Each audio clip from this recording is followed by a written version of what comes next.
ആപ്കി അദാലത്തിൽ ഇമ്രാൻഖാന്റെ മേലുള്ള കുറ്റാരോപണം ഇദ്ദേഹം രാഷ്ട്രീയത്തിൽ തോറ്റുപോയി എന്നുള്ളതാണ്. ഇമ്രാൻ സാർ, താങ്കൾ ഹോസ്പിറ്റലിന് വേണ്ടി പണം ശേഖരിക്കുന്ന സമയത്ത് താങ്കൾക്ക് ധാരാളം സപ്പോർട്ട് ലഭിച്ചിരുന്നു. കുട്ടികൾ, ചെറുപ്പക്കാർ, പ്രായമായവർ, സ്ത്രീകൾ അവരെല്ലാവരും സപ്പോർട്ട് ചെയ്ത് ധാരാളം പണവും ലഭിച്ചു. ആ പണം വാങ്ങിയാണ് താങ്കൾ ഹോസ്പിറ്റലിൽ കെട്ടിയത്. അത് നല്ല കാര്യമാണ്. പക്ഷേ ആ രാജ്യത്തുള്ള ജനങ്ങൾ താങ്കളെ ഒരു നേതാവായിട്ട് അംഗീകരിക്കുന്ന താങ്കൾ തെറ്റിദ്ധരിച്ചു അല്ലേ? സോ താങ്കളൊരു പാർട്ടി തുടങ്ങി, ആ പാർട്ടിക്ക് ന്യായം ലഭിക്കുന്നതിന് പകരം ലഭിച്ചത് മൊത്തം അന്യായമായിരുന്നു അല്ലേ? നിങ്ങൾ നോക്കുവാണെങ്കിൽ എൻ്റെ യൂണിവേഴ്സിറ്റി ഡിഗ്രി എന്താണെന്ന് വെച്ചാൽ അത് പോളിറ്റിക്സ്. പിന്നെ നിങ്ങൾ നോക്കുവാണെങ്കിൽ ഞാൻ അത്രത്തോളം ഒരു പൊട്ടനല്ല. ഞാൻ എന്ന് വെച്ചാൽ ഞാൻ ആ പാർട്ടിയിലുള്ളപ്പോൾ, അതായത് താങ്കളുടെ ഡിഗ്രി, അതിനെക്കുറിച്ച് ഞാനും കുറച്ച് റിസർച്ച് ചെയ്തിരുന്നു. താങ്കൾക്ക് പൊളിറ്റിക്കൽ സയൻസിൽ എല്ലാത്തിനേക്കാളും കുറച്ച് മാർക്കാണ് ലഭിച്ചത്.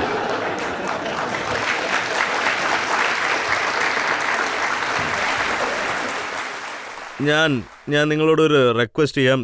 നിങ്ങൾ പിന്നെയും അതൊന്ന് റിസർച്ച് ചെയ്യണം. നിങ്ങൾ റിസർച്ച് ചെയ്താലേ നിങ്ങൾക്കത് അറിയാൻ പറ്റത്തുള്ളൂ.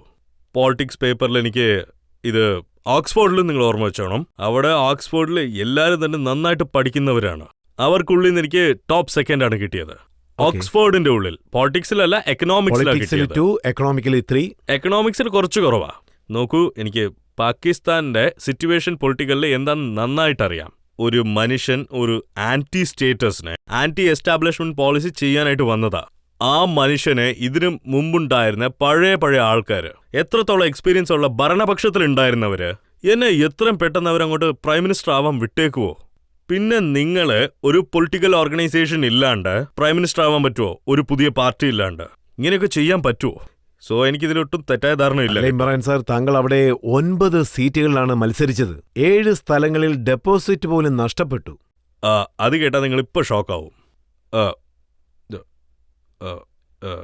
ഇലക്ഷന് ഒരാഴ്ച വരെ മുൻപ് ഞാൻ സ്റ്റേറ്റ്മെന്റ് കൊടുത്തിട്ടുണ്ട്. മാക്സിമം 3 സീറ്റ്സ് വരെ കിട്ടും, മറ്റതിലൊന്നും കിട്ടത്തില്ല. ഇതാണ് എന്റെ സ്റ്റേറ്റ്മെന്റ്. ആക്ച്വലി ഞാൻ ഇതിനെക്കുറിച്ചാണ് ഇവിടെ സംസാരിക്കാണ്ടിരിക്കേണ്ടത്. നോക്കുവാണെങ്കിൽ ഞാൻ ഞങ്ങളുടെ പാർട്ടി ഡിസ്പോസ് ചെയ്തു.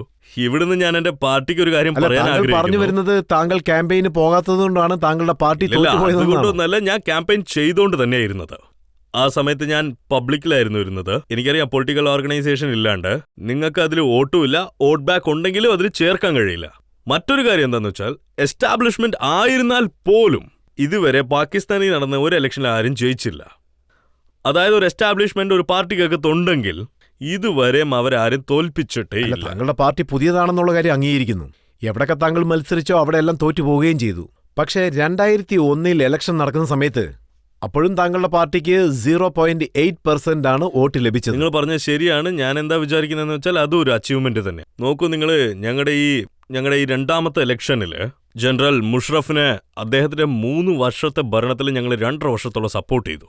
കാരണം ഞങ്ങൾ എന്താ വിചാരിച്ചതെന്ന് വെച്ചാൽ, ജനറൽ മുഷറഫ് തന്നൊരു അജണ്ടയിലുള്ള എല്ലാ പോയിന്റ്സും, ആ 7 പോയിന്റും ഞങ്ങളുടേത് തന്നെയായിരുന്നു. ഞങ്ങൾ അന്ന് അദ്ദേഹത്തിന് സപ്പോർട്ട് ചെയ്ത് അവസാനം ഞങ്ങൾക്ക് എന്താ പിടി കിട്ടിയെന്ന് വെച്ചാല്, ജനറൽ മുഷറഫ് ഞങ്ങൾ എന്താണോ എതിർക്കുന്നത് അതാണ് അദ്ദേഹം സപ്പോർട്ട് ചെയ്യുന്നത്. അതിൻ്റെ ഒപ്പം ഞങ്ങളുടെ വഴിയും മാറി. ആ വഴി എത്രത്തോളം മാറിയാലും ഇലക്ഷനും 3 മാസം മുൻപ് ഞങ്ങളുടെ വഴി എത്രത്തോളം മാറിയിരുന്നാലും ഞങ്ങൾ മുഷറഫിന്റെ പാർട്ടിയിലില്ല, ഞങ്ങൾ ഓപ്പോസിഷൻ പാർട്ടിയിലും ഇപ്പം ഇല്ല. പിന്നെ എസ്റ്റാബ്ലിഷ്മെന്റിനെതിരെ 3 മാസത്തിന് മുൻപ് ഞങ്ങൾ പോകുന്നത്, ഇലക്ഷന് 3 മാസം മുന്നേ ഞങ്ങളുടെ സർവൈവലിന് വേണ്ടിയാണ് ആക്ച്വലി കോമ്പറ്റേറ്റ് ചെയ്തത്. ഓർമ്മ ഇരുന്നോട്ടെ, PMLN അത് പഞ്ചാബിന്റെ ഒരു വലിയ പാർട്ടിയായിരുന്നു, പാകിസ്ഥാന്റെയും വലിയ പാർട്ടി. ഇതിനു മുമ്പ് പാർലമെന്റിലും അതിനൊരു 2/3 ഉണ്ടായിരുന്നു. അതിന് വെറും ഒരു 13 സീറ്റ്സ് ആയിരുന്നു കിട്ടിയത്. കാരണം ഒരു എസ്റ്റാബ്ലിഷ്മെന്റിനെതിരെ നിന്നതുകൊണ്ട്, എസ്റ്റാബ്ലിഷ്മെന്റ് അവരെ വൈപ്പ് ഔട്ട് ചെയ്തത് കാരണം ഞങ്ങളിപ്പോ അവർക്കെതിരെയുള്ള ഒരു പുതിയ പാർട്ടി. പല സന്ദർഭങ്ങളും ലഭിച്ചിരുന്നു. സിയ ഉൽ ഹക്ക്, അദ്ദേഹം പ്രസിഡന്റ് ആയിരുന്നു പാകിസ്ഥാന്റെ. അദ്ദേഹം താങ്കൾക്ക് ഓഫർ നൽകി. അതെ, അദ്ദേഹം എനിക്ക് 1988 ഒരു മിനിസ്റ്ററായിട്ട് ഒരു ഓഫർ ഉണ്ടായിരുന്നു. ഒരു പക്ഷേ രാഷ്ട്രീയത്തിലേക്ക് വരണമെങ്കിൽ അപ്പൊ താങ്കൾ ജനറൽ മുഷറഫ് അന്ന് പ്രൈം മിനിസ്റ്ററിന്റെ ഓഫറും തന്നിരുന്നതായിരുന്നു. അത് അദ്ദേഹം തന്നെ ഇന്റർവ്യൂവിലും പറഞ്ഞിട്ടുണ്ട്. അതെ, ഇമ്രാൻ എന്റെ പാർട്ടിയിൽ ജോയിൻ ചെയ്ത അവനായിരിക്കും പ്രൈം മിനിസ്റ്ററിന്റെ നോമിനി എന്ന്. സോ നിങ്ങൾ നോക്കൂ, ഫെയിൽഡ് പൊളിറ്റീഷ്യനെ കുറിച്ച് നിങ്ങൾ പറഞ്ഞു. സക്സസ്ഫുൾ പൊളിറ്റീഷ്യനും ഫെയിൽഡ് പൊളിറ്റീഷ്യൻസിനും ഉള്ള വ്യത്യാസം ഇത് തന്നെയാണ്. അവരവരുടെ മനസാക്ഷി വിൽക്കണോ? അവർ വിളിക്കുന്ന വഴിക്കൊക്കെ അവർ വരണോ? പവർ പോളിറ്റിക്സ് ചെയ്താൽ അതിനകത്ത് ജയിക്കുന്നത് വളരെ എളുപ്പമല്ലേ? ഇന്ന് ഞാനും പാകിസ്ഥാന്റെ പ്രൈം മിനിസ്റ്റർ ആയിരുന്നേനല്ലോ. ഒരു പക്ഷേ ഞാൻ മാനിഫെസ്റ്റോ ശ്രദ്ധിക്കാണ്ടിരുന്നു. ഇന്ന് ചിലപ്പോൾ ഞാൻ പ്രൈം മിനിസ്റ്റർ ആയിരുന്നിരിക്കുമല്ലോ. അത് സാറിനോടൊപ്പം ചേർന്നത് തെറ്റാണെന്ന് താങ്കൾ കരുതുന്നുണ്ടോ? തീർച്ചയായിട്ടും തെറ്റ് തന്നെയാണ്. അത് എന്തുകൊണ്ടാണെന്ന് വെച്ചാൽ ഞങ്ങൾ എന്താ വിചാരിച്ചിരുന്നതെന്ന് വെച്ചാൽ ജനറൽ മുഷറഫ് ഈ നാടിന്റെ മുന്നേറ്റത്തിനെ കുറിച്ചാണ് കരുതുന്നത്, ഞങ്ങൾ വിചാരിച്ച പോലെ തന്നെ. പക്ഷേ എപ്പോഴാണോ ഞങ്ങൾക്ക് ഈ കാര്യമൊക്കെ മനസ്സിലായത്, അദ്ദേഹവും ആ സ്റ്റേറ്റസും ആ പോളിറ്റിക്സും തന്നെ ഫോളോ ചെയ്തുകൊണ്ടിരിക്കുന്നതെന്ന്. സോ ഇതെന്തുകൊണ്ടാ തെറ്റെന്ന് വിചാരിച്ചാൽ ഞങ്ങൾ പാർട്ടിയിൽ മുന്നേ തന്നെ ഒപ്പോസിഷനിൽ പോയിരുന്നാലും ഞങ്ങൾ എലക്ഷൻസ് ഒക്കെ വരുന്നതിന് മുമ്പ് തന്നെ നല്ലപോലെ പ്രിപ്പയർഡ് ആയേനെ. താങ്കൾക്ക് ഇത് തോന്നിയില്ലേ? താങ്കൾ ഒരു ജെന്റിൽമാൻ ആണ്. ജെന്റിൽമാൻമാർക്ക് പൊളിറ്റിക്സിൽ ഒരു സ്ഥാനമില്ല.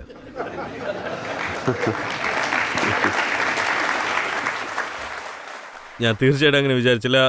നിങ്ങൾ പാകിസ്ഥാനിൽ നോക്കുവാണെങ്കിൽ അവിടെ ഒരാളുണ്ട്, അദ്ദേഹമാണ് എൻ്റെ റോൾ മോഡൽ. അദ്ദേഹത്തിൻ്റെ പേരാണ് മുഹമ്മദ് അലി ജിന്ന. അദ്ദേഹം ഒരു പ്രിൻസിപ്പളുള്ള മനുഷ്യനാണ്. ഇന്നും പാകിസ്ഥാനിൽ എല്ലാവരും അദ്ദേഹത്തിന് അങ്ങനെയാണ് വിചാരിച്ചിരിക്കുന്നത്. പാകിസ്ഥാനിൽ വന്നത് ഒരൊറ്റ ലീഡറായിരുന്നു, എല്ലാവർക്കും ഒരൊറ്റ ഒപ്പീനിയൻ തന്നെയായിരുന്നു. പിന്നെ അദ്ദേഹത്തിനൊരു പ്രിൻസിപ്പളും പിന്നെ വളരെ ദൂരോട്ട് നോക്കാനുള്ള ഒരു ചിന്തയുള്ളൊരു മനുഷ്യനായിരുന്നു. അദ്ദേഹമാണ് ഞങ്ങളുടെ ഐഡൽ. അതായത് മുഹമ്മദ് അലി ജിന്ന 1910 തന്നെ ആരംഭിച്ചതായിരുന്നു പോളിറ്റിക്സ് ഒക്കെ. പിന്നെ 47 ജയിച്ചതും. നമ്മൾ എന്തെങ്കിലും ഒരു സ്വപ്നം കാണുവാണെങ്കിലും അല്ലെങ്കിൽ ഒരു ലക്ഷ്യത്തിൽ എത്തിപ്പെട്ട് ജയിക്കുവാണെങ്കിലും പിന്നെ അവർക്കൊരു സമയം നിങ്ങൾ കൊടുത്തില്ലെങ്കിൽ വെറും ഒരു 2 ഇലക്ഷനിൽ മാത്രം ഞാൻ തോറ്റത് കൊണ്ട് എന്നെ പെട്ടെന്നൊരു ഫെയിലിയർ ആയിട്ട് കാണാൻ പറ്റില്ല. നമ്മൾ നമ്മുടെ ആറ്റിറ്റ്യൂഡിന് വേണ്ടി ജീവിതകാലം മുഴുവനും അതിൽ ജയിക്കാൻ വേണ്ടി തീർച്ചയായിട്ടും അതിനുവേണ്ടി ഒരുപാട് കഷ്ടപ്പെടുമല്ലോ. ജനങ്ങൾക്ക് ഇതിനെക്കുറിച്ച് എന്തെങ്കിലും ചോദിക്കാൻ കാണുമെന്നാണ് തോന്നുന്നത്. ഇതിനു മുമ്പ് താങ്കൾ പാകിസ്ഥാന്റെ ക്യാപ്റ്റനായിട്ടുണ്ടായിരുന്നപ്പോ ആ സമയത്ത് താങ്കളുടെ മനസ്സിൽ എന്താണ് കരുതിയിരുന്നത്? ഇന്ത്യയായിട്ടുള്ള മാച്ച് നടക്കുമ്പോൾ താങ്കളുടെ മനസ്സിലെ ഫീലിംഗ് എന്തായിരിക്കും? മറ്റൊരു ടീമിനോടൊപ്പം ആയിരിക്കുമ്പോൾ താങ്കളുടെ ഫീലിംഗ് എന്തായിരിക്കും? നോക്കൂ, ഇന്ത്യക്കെതിരെ ഞാൻ ഫുൾ ഫ്ലെഡ്ജ്ഡ് ആയിട്ടാണ് കളിക്കുന്നത്. പിന്നെ നോക്കൂ, നിങ്ങളുടെ ടീമിനെ തോൽപ്പിക്കാനായിട്ട് എന്നെക്കൊണ്ട് പറ്റുന്ന മാക്സിമം ഞാൻ നോക്കും. പക്ഷേ ഈ ഒരു കാര്യം നിങ്ങൾ എപ്പോഴും ഓർമ്മയിൽ വെച്ചോളൂ. അതായത് എപ്പോഴും ഇതൊരു എനിമിറ്റി ആയിട്ടുണ്ടായിരുന്നില്ല. എപ്പോഴും ഇതൊരു ഹെൽത്തി കോമ്പറ്റീഷൻ തന്നെയായിരിക്കും, നല്ല കോമ്പറ്റീഷൻ ആയിരിക്കും. കാരണം പബ്ലിക് എത്രത്തോളം ഇതിൽ ഒരു ഇൻട്രസ്റ്റ് നൽകിയെന്ന് ഞങ്ങൾക്ക് നന്നായിട്ട് അറിയാമല്ലോ. ഇന്ത്യ ഫുള്ളി അവരുടെ ടീമിന് വേണ്ടി സപ്പോർട്ട് ചെയ്യും, ഞങ്ങളുടെ നാട്ടിലെ ആൾക്കാർ ഞങ്ങളുടെ ടീമിന് വേണ്ടി സപ്പോർട്ട് ചെയ്തുകൊണ്ടിരിക്കും. ഞങ്ങൾ കളിച്ചേ പറ്റൂ. കളിക്കുന്ന സമയത്ത് താങ്കൾക്ക് തീർച്ചയായിട്ടും പേടി കാണും. അതായത് തോറ്റിട്ട് പോയാൽ അവിടെ ഉള്ളവർ അടിക്കുമെന്നുള്ള പേടി.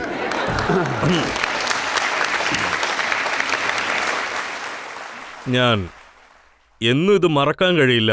ഞാൻ ഇന്ത്യയിലോട്ട് ഫസ്റ്റ് ടൂർ വന്നപ്പോൾ ഞങ്ങളുടെ ടീം ഇവിടെ വല്ലാണ്ട് തോറ്റുപോയി. സോ എനിക്ക് ഓർമ്മയുണ്ട് നല്ലപോലെ ഞങ്ങൾ തോറ്റപ്പോൾ ഞാൻ എന്താ ഓർത്തതെന്ന് വെച്ചാൽ പാകിസ്ഥാൻ ജനങ്ങളെല്ലാം ഉറങ്ങുന്ന സമയത്ത് ഞങ്ങൾ ഇവിടുന്ന് ഫ്ലൈറ്റ് കയറി പോകും. സോ അതിനുവേണ്ടി ഞങ്ങൾ പ്ലാൻ ചെയ്ത് രാവിലത്തെ 4 മണി ഫ്ലൈറ്റും ചൂസ് ചെയ്ത് ഡൽഹിയിൽ നിന്ന് അത് ചൂസ് ചെയ്താണ് കയറിപ്പോയത്. അപ്പോൾ ജനങ്ങൾ ആരും ഇവിടെ എയർപോർട്ടിലില്ല, വെറും കസ്റ്റം ഓഫീസേഴ്സ് മാത്രമേ ഉണ്ടായിരുന്നുള്ളൂ. പിന്നെ ഇമിഗ്രേഷൻ്റെ ഓഫീസേഴ്സ്. നിങ്ങൾ വിശ്വസിക്കുമെന്ന് അറിയില്ല, ഞങ്ങളെ കസ്റ്റം ഓഫീസേഴ്സ് ഏകദേശം ഒരു 2 hours അവിടെ നിർത്തിയിട്ടുണ്ട്. പിന്നെ ഞങ്ങൾ ഇന്ത്യയിൽ നിന്ന് കൊണ്ടുപോയ എല്ലാ സാധനവും അവർ ജപ്തി ചെയ്തെടുത്തു. പിന്നെ റെക്കോർഡ്സ്, സ്നേഹപൂർവ്വം തന്ന സാധനങ്ങളെല്ലാം എടുത്തു അവർ. മാത്രമല്ലാണ്ട് 2 മണിക്കൂറോളം ഞങ്ങളെ ഇരുത്തി അവരവിടെ. പിന്നെ കുറച്ച് വെളുപ്പംകാലം ആയപ്പോഴേക്കും ഞങ്ങൾ പെട്ടെന്ന് ആരുടെയും കണ്ണിൽ പെടാണ്ട് പെട്ടെന്ന് അവിടുന്ന് പറന്നുപോയി. അതിനുശേഷം എനിക്ക് ഓർമ്മയുണ്ട്, ഒരു 8 വർഷത്തിന് ശേഷം ഒരു മാച്ച് ഇന്ത്യയെ തന്നെ കളിച്ച് ഞങ്ങൾ ജയിച്ചിട്ട് ഇവിടുന്ന് പോകുമ്പോൾ, അതായത് ഇവിടുത്തെ ഒരു സീരീസിൽ ഞങ്ങൾ സെയിം എയർപോർട്ടിലോട്ട് പോയപ്പോൾ ഏകദേശം 1.5 ലക്ഷം ആൾക്കാരായിരുന്നു ഞങ്ങൾ റിസീവ് ചെയ്യാൻ വന്നത്. അതായത് ഏകദേശം 5 മൈൽ ദൂരത്തിലോട്ട് ആൾക്കാർ ഞങ്ങൾ റിസീവ് ചെയ്യാൻ വെയിറ്റ് ചെയ്ത് നിൽക്കുമായിരുന്നു. പിന്നെ സെയിം കസ്റ്റം ഓഫീസർ ഞങ്ങളെ തോളി പൊക്കി എടുത്തോണ്ട് പോയി. ഇത് വിജയിക്കുകയും തോൽക്കുകയും ചെയ്യുന്നതിന് ആക്ച്വലി ഇത് ഒരു വല്ലാത്ത പഠനമായിരുന്നു ഞങ്ങൾക്ക്. ഈ 2 കാര്യത്തിൽ നിങ്ങൾ ജയിക്കുമ്പോൾ നിങ്ങൾ ഡയറക്റ്റ് സ്കൈലോട്ടായിരിക്കും. പിന്നെ തോൽക്കുന്ന സമയത്ത് നമ്മളൊരു കാര്യം വിചാരിച്ചോണം, ഇതൊരു ചീത്ത സമയമാണ്, ഇനി നല്ല സമയം വരും. നിങ്ങളുടെ പൊളിറ്റിക്കൽ പാർട്ടി തഹ്രീക്ക് ഇൻസാഫ് ഒരുപക്ഷെ പാകിസ്ഥാനിൽ ഡെമോക്രസി വന്നാല്, നിങ്ങളുടെ പാർട്ടി പവറിൽ വന്നാല് നിങ്ങളെ എങ്ങനത്തെ പ്രാക്ടിക്കലായ സ്റ്റെപ്സ് ആയിരിക്കും ഇതിനു വേണ്ടി എടുക്കുന്നത്? എസ്പെഷ്യലി കാശ്മീർ പ്രോബ്ലം ഒക്കെ അതിനുവേണ്ടി സോർട്ട് ഔട്ട് ചെയ്യാനായിട്ട് തന്നെ. എനിക്ക് എന്താ തോന്നുന്നതെന്ന് വെച്ചാൽ ഇപ്പൊ ഈ 2 നാടും നല്ലൊരു തീരുമാനത്തിലാണ് ഇരിക്കുന്നതെന്ന്. ഈ പ്രശ്നമൊക്കെ പിന്നീട് നോക്കാന്ന് വിട്ടുവെക്കുന്നതിന് പകരം അത് തന്നെ ശരിയാവുന്ന വിട്ടാൽ അത് തന്നെ ശരിയാവത്തില്ല. ഹാർഡ് ലൈനേഴ്സ് നിങ്ങളുടെ ഭാഗത്തുമുണ്ട്, ഞങ്ങളുടെ ഭാഗത്തുമുണ്ട്. അവർക്ക് ഈ ഡിസ്പ്യൂട്ട് ഉപയോഗിക്കുവാണ്. പിന്നെ ഈ വെറുപ്പ് കൊണ്ട് വോട്ടൊക്കെ വളരെ എളുപ്പത്തിൽ കിട്ടുമല്ലോ, അല്ലെങ്കിൽ വോട്ട് മേടിക്കാൻ വളരെ കഷ്ടമാണ്. വെറുപ്പ് സ്പ്രെഡ് ചെയ്യുന്നവർ ഡിസ്പ്യൂട്ടൊക്കെ ഉപയോഗിക്കും. പിന്നെ ഏതൊരു സമയത്തും ഇത് എങ്ങനത്തെ ഒരു സിറ്റുവേഷനിലാണ് മാറുന്നതെന്ന് വെച്ചാൽ, ഇപ്പോൾ റീസെൻ്റ്ലി വന്നല്ലോ, അതായത് ഈ ന്യൂക്ലിയർ ആംസിന്റെ നാടിലൊക്കെ ബോർഡേഴ്സിൽ ഒരാൾക്കെതിരെ ഒരാൾ ഇങ്ങനെ ഇരിക്കുവാണ്. പിന്നെ നമ്മളെല്ലാവരും, നമ്മുടെ ജനങ്ങളെല്ലാവരും അവരുടെ ഹോസ്റ്റേജസിനെ പോലെ. എനിക്ക് എന്താ തോന്നുന്നതെന്ന് വെച്ചാൽ ഈ ഡിസ്പ്യൂട്ട് സോൾവ് ചെയ്യേണ്ടത് വളരെ അത്യാവശ്യമാണ്. ഇതിന് ക്രിക്കറ്റ് കാരണം ഒരു പരിഹാരം ലഭിച്ചിരിക്കുകയാണ്. ഇതിനെ ക്രിക്കറ്റ് ഡിപ്ലോമസി എന്ന് നമുക്ക് പറയാം. 2 രാജ്യങ്ങളും ക്രിക്കറ്റ് കളിക്കുമ്പോൾ എത്രത്തോളം സൗഹൃദത്തിലാണ് ഉണ്ടായിരുന്നത്. ഞാൻ ആ സീരീസ് കണ്ടപ്പോൾ തീർച്ചയായിട്ടും എനിക്കിങ്ങനെ ഒട്ടും തോന്നിയിട്ടില്ല എൻ്റെ ജീവിതത്തിൽ ഞാൻ ഇങ്ങനെ ഒരു കാര്യം കാണുമെന്ന്. അതായത് പാകിസ്ഥാൻ തോറ്റുപോയി അവരുടെ ഗ്രൗണ്ടിൽ തന്നെ ഇന്ത്യയിലുള്ള ഓഡിയൻസ് അവരുടെ കൊടിയും പിടിച്ചിങ്ങനെ ഓടിക്കൊണ്ടിരിക്കുന്ന കാര്യം. പിന്നെ പാകിസ്ഥാൻ ക്രൗഡ് അവരെ ചീറപ്പ് ചെയ്തുകൊണ്ടിരിക്കും. പിന്നെ ഇവിടുന്ന് ഞങ്ങളുടെ ഫാൻസ് ഒക്കെ ആക്ച്വലി ഓടിപ്പോയിരുന്നു. ജനങ്ങളൊക്കെ ലാഹോറിൽ എങ്ങനെയാണോ, അതായത് ഇന്ത്യയിൽ നിന്ന് വന്ന എല്ലാ ജനങ്ങൾക്കും ടൂറിസ്റ്റിനൊക്കെ അവർ ഫ്രീ ആയിട്ട് തന്നെ ഭക്ഷണം കൊടുത്തു. റെസ്റ്റോറൻറ്റിലൊന്നും ആരും കാശ് മേടിച്ചില്ലായിരുന്നു. ഇതൊക്കെ നിങ്ങൾ വെച്ച് നോക്കുവാണെങ്കിൽ പബ്ലിക്കിൽ ആക്ച്വലി ഒരു നല്ലൊരു ഡിസയർ ഉണ്ട്, ഒരു ആഗ്രഹമുണ്ട്. ആക്ച്വലി രണ്ട് നാടും ഒരുമിക്കണം എന്നുള്ള ഒരു ആഗ്രഹം അവർക്ക് നന്നായിട്ട് തന്നെയുണ്ട്. പക്ഷേ നിങ്ങൾ നോക്കുവാണെങ്കിൽ എനിക്ക് ഒരു കാര്യം മാത്രം വല്ലാത്ത വിഷമമായിരുന്നു. ഞങ്ങളുടെ ക്രിക്കറ്റേഴ്സ് ഇന്ത്യൻ ടീമിന് വേണ്ടി എത്രത്തോളം ഹോസ്പിറ്റാലിറ്റി കാണിച്ചിരുന്നു എന്ന് വെച്ചാൽ, ഒരു ഭാഗത്ത് ഞങ്ങൾ വളരെ വല്ലാണ്ട് തോറ്റുപോയി, അതിനെക്കുറിച്ച് ഞങ്ങൾ വിഷമിച്ചിട്ടുമുണ്ട്. പക്ഷേ ഞാൻ ഇതിനെക്കുറിച്ച് മാത്രം പറഞ്ഞേ പറ്റൂ, ഞങ്ങളൊരു വിചിത്രമായ ഒരു സിനാരിയോ കണ്ടിരുന്നു എന്ന്. പിന്നെ തോന്നിയത് എന്താണെന്ന് വെച്ചാൽ, ഇപ്പോഴും ജനങ്ങൾ ഡൽഹിയോട് ആശ്രയിക്കുന്നുണ്ടെന്നാണ്. പബ്ലിക് ഇതാണ് ആഗ്രഹിക്കുന്നത്, ബാക്കിയൊക്കെ ലീഡർഷിപ്പിലാണുള്ളത്. അവരെങ്ങനെയെങ്കിലും ഈ പ്രോബ്ലം ഒക്കെ സോൾവ് ചെയ്യും.